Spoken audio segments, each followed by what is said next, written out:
weird sensation when he initiated the summoning technique. It felt like he was falling yet he isn't, and then halfway he felt like he was flying. After the sensation stopped, the same smoke that consumed him still remains. After waving his arms around to get rid of it, he could finally see lots of cats. Human-sized cats, looking at him. A human, NYA, a cat said. Human? Human, NYA, it's been a while, same other cats said. Cats? Man. I wanted the toads, oh well, better play nice, who knows what they could do to me. Naruto thought. Still, the fact that they could talk means something. Everyone, I'm Uzumaki Naruto, Naruto said with enthusiasm, and I came here to learn how to be a ninja. All the cats stopped making noises and some even tilted their heads. Then they all swarmed him, and the next thing Naruto knew is that he was carried by the cats to a certain place. Guys? You're not gonna eat me, are you? After a while, he was unceremoniously dumped on his butt in front of a large throne. A black cat with forked tail and golden eyes sat there and drinking sake? Human, nin, become, want, a cat said. What is he? Yoda cat, Naruto thought. I see, the Nekomata said in a gruff male voice and scanned him. Naruto swallowed hard. He heard about the Nekomata. The lore depicted them as evil. Dead people rising evil. But that also means the cat must be strong. Naruto decided to present his case first. Please, I wanted to learn from you guys how to do ninjutsu and ninja stuff. I wanted to be strong. The Nekomata was silent for a moment. It has been a while since a human had come here. Much less form a contract with us. For you to get transported here shows compatibility with us. The Nekomata then put down his cup of sake and walked on all fours towards Naruto and sniffed him. Still, it doesn't mean you're worthy of us, boy, the Nekomata growled at him and turned away. Damn it, I've had it. People always judge him before they knew him. Naruto thought. I'm begging you. There's no one else who would teach me. Naruto immediately grabbed the Nekomata's tail. Everyone gasped at this. To animal with tails, tails are very important. You don't just grab it. The Nekomata turned his head slowly and gave him a deadly glare and released an enormous killer intent, ki. Naruto almost spilled his guts on the floor but held strong and still didn't release the tail.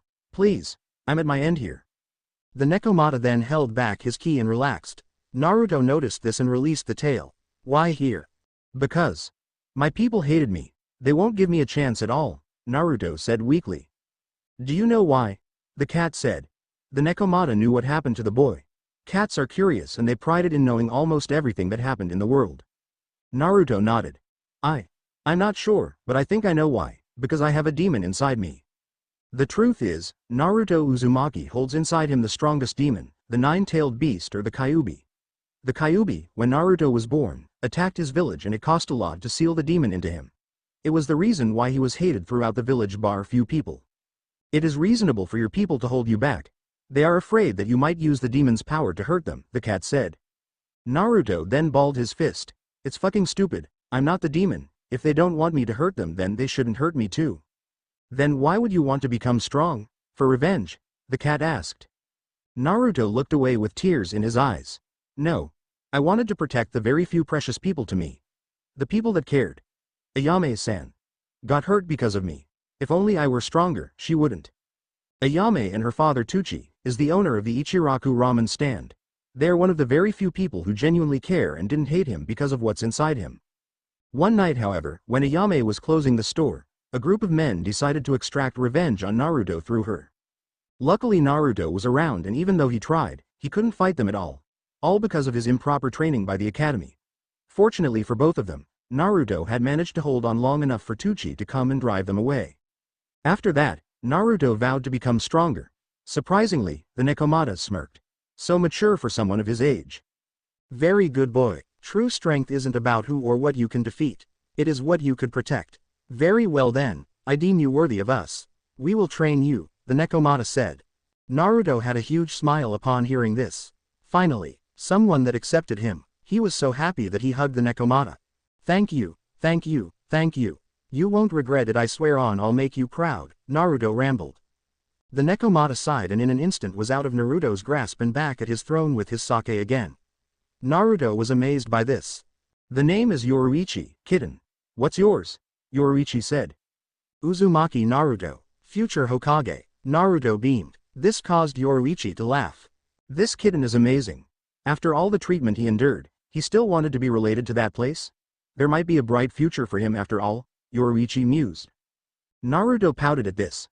Almost everyone that heard his dream laughed at him. Just wait, later on, when he becomes the Hokage, he's so gonna rub it in their faces. Alright then, future Hokage kitten. Welcome to Nekogakure, the hidden village of the cats, Yoruichi said with a smirk. He then snapped his cat fingers? Kenzo. Immediately a cat appeared besides Naruto and Naruto beamed again. The cat wore a green cargo pants with green flak jacket. The flak jacket resembles Konoha's own flak jacket but with few differences. It has the usual 3 scroll pockets on each chest but with pockets and has a 360 neck guard. Surprisingly, it also comes with a hoodie. He didn't wear anything under the jacket and any footwear. His tail, Naruto realized, were bandaged. Kenzo the cat really looks like a ninja. Is he going to teach him? You're his teacher now. Don't kill him, Yoruichi said and Naruto's smile slowly disappeared. Kenzo, being larger than him, towered over him and gave him a deathly glare. Kitten. You know that cats have 9 lives, right? Yoruichi asked him. Naruto could only give a yuha, as he was busy maintaining the scary eye contact between him and Kenzo, afraid that if he even blinked, Kenzo would strike him down. Most cats that trained under Kenzo were left with only one. Since you only have 1 life, you better cherish it, Yoruichi smirked. Hearing Kenzo's reputation, Naruto immediately paled. He didn't think that it was possible to feel excitedly afraid and yet happy at the same time. Things are going to change, and he won't be weak anymore. Nekogakure, as Naruto found out, looks a lot like Konoha except with a lot more high-rise and weird building. He didn't expect for the cats to live in an environment that mirrored humans. Oh well. The feline residents are much more interesting. Since being cats and all, they have different fur colors and Naruto felt like he had entered a clown town. Some cats didn't wear anything, and some would wear something like pants or shirt. The cats also are capable of walking on their hind legs, but they preferred normal catwalk if they could help it. The cats here are more to werecats than anything else. Naruto realized that all of the cats were looking at him as much as he does to them. Naruto wasn't a stranger to stares, except that their stares are a lot more different. Full of curiosity and never a hint of hatred at all, it was refreshing for a change. Kenzo-san. Is everyone here a nin? Naruto asked the cat in front of him. They were walking down the streets of Nekogakure, going somewhere. In a way, yes. All civilians have to enlist in the Nekogakure military for 2 years. This is to teach them at least basic defensive skills and chakra control. So everyone here knows how to use chakra. And after 2 years, they are free to become a civilian if they want to, Kenzo replied. Naruto was amazed. They didn't do this in Konoha. You could remain a civilian and never to get involved in Konoha military at all for all of your life if that is your choice. And what's more, all the cats can use chakra. So, where are we going? Naruto asked again. To the woods. I'm gonna lay down the foundation of being a nin, Kenzo replied. Naruto was shaking with excitement. Finally he's going to learn how to be a proper ninja. A few minutes later, they were outside of Nekogakure and in their forest. Nekogakure is like an alternate version of Konoha. Right. Kenzo disappeared and appeared near a tree in front of Naruto. What's more, he's stuck to the tree sideways. Cool, Naruto screamed. Teach me, teach me, teach me.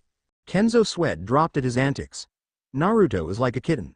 Most kittens when first starting their training, they would show the exact same reaction. Focus. Naruto didn't hear Kenzo over his pleading. Focus. Naruto still didn't hear him. Kenzo sighed and uncrossed his arm for the very first time in front of Naruto. He then crouched so that he could reach the tree he was hanging and picked a bug that was crawling along. He then flicked the bug straight into Naruto's mouth. Gah! Naruto gagged, but before he could expel the poor bug, Kenzo appeared in front of him in a flash and grabbed his mouth shut. Eat it! Suddenly, the surrounding went dark and Naruto could only see Kenzo's deathly glare. Naruto almost shitted his pants. He then gulped down the offensive bug and Kenzo released him. Wah! He panted. He was about to loudly complain when Kenzo shoved another bug into his mouth and repeated the event again. Then Naruto realized why Kenzo does it. He was being loud. You know why I did this. Kenzo resumed his position at the tree again. Naruto nodded. Good. Unless you can kill people with your loud words, shut up, Kenzo growled at the last part. Naruto nodded again. But knowing you, I think it wasn't impossible. Naruto just scratched his head sheepishly. Kenzo then put his hands behind his waist and start walking up and down the tree. Now, before I can teach you ninja skills. You must be a ninja yourself. Actions speak louder than words. Words can be taken back, but not actions. If you are strong, your actions will speak for you. Kenzo glanced at Naruto to see if he was concentrating. Seeing Naruto giving him full attention, he resumed. Promises are given by words, but ultimately, actions fulfill them. Naruto nodded. What Kenzo said is true. Naruto didn't give a thought back then about words and actions. He figured if he were loud enough, people would pay attention, even if it were negative. Actions are the bite and words are the bark. Kenzo stopped his pacing and faced Naruto. Now, as far as I know, cats don't bark. Naruto bowed his head. All this time, he was barking for attention. It was true, and pathetic. He realized he needed to change. He then nodded furiously. He isn't Black Star. Nothing against him, he is very powerful. Just that he is like Naruto, after all. Very good. However, it's not to say that barking is useless. Just don't do it all the time. Naruto's sweat dropped at this. Kenzo just contradicted himself. Well, almost. It also can be useful, but that is for later on, Kenzo said again. Now, before I teach you ninja skills, I must teach you the ways of the ninja. Naruto nodded furiously again. Finally, it is starting. Tell me, kitten. What is, the ways? Kenzo pointed a finger at him. Ways of the ninja? That sounded familiar. Not sure? Kenzo flicked a bug into Naruto's mouth again. This time Naruto didn't need any warning, he gulped the offending thing quickly. By the way, kitten, next time chew the bugs. Some bugs can survive living in your stomach if you don't chew them. And some could even make a nest inside you, Kenzo said nonchalantly. Naruto immediately paled at this. The ways of the ninja, number. Kenzo then scratched his head, he then pointed to Naruto. Kitten, pick a number. Naruto's sweat dropped again. It looks like as if Kenzo was making this, ways of the ninja, thingy. 9? Naruto replied. 9? Yes. The ways of the ninja number 9 is. Kenzo scratched his head again, as if forgetting what he wanted to convey. You're making this up, aren't you? Naruto stomped the ground and another bug flew into his mouth. Naruto then chewed the poor bug quickly and swallowed them. No, I did not make it up. Only the numbers. The ways are real, Kenzo deadpanned. Naruto's sweat dropped at this. The ways of the ninja number 1. Kenzo then pointed a finger to the air. Well, more likely to the other tree as he is hanging sideways. Wasn't it number 9? Naruto said weakly. No, number 1 because it is important. Kenzo deadpanned again and a tick mark appeared on Naruto's forehead. What was the point of Kenzo asking Naruto just now? Ways of ninja number 1. DCPPPTIIIIOON. Kenzo screamed so loudly that Naruto had to cover his ears. Wow, after the lecture about Naruto being loud, Kenzo himself proved to be louder. Kenzo-san, you're loud. Naruto screamed. Teachers have to be loud to teach. Students just need to shut up and listen. Kenzo flicked another bug and Naruto grudgingly ate it. Besides, you can be loud if you have something important to say, Naruto nodded meekly. Alright. Continue. Deception. Never show the enemy what he wanted to see, always show your enemy what you, Kenzo pointed his finger at him, wanted the enemy to see. Now tell me why? Kenzo asked.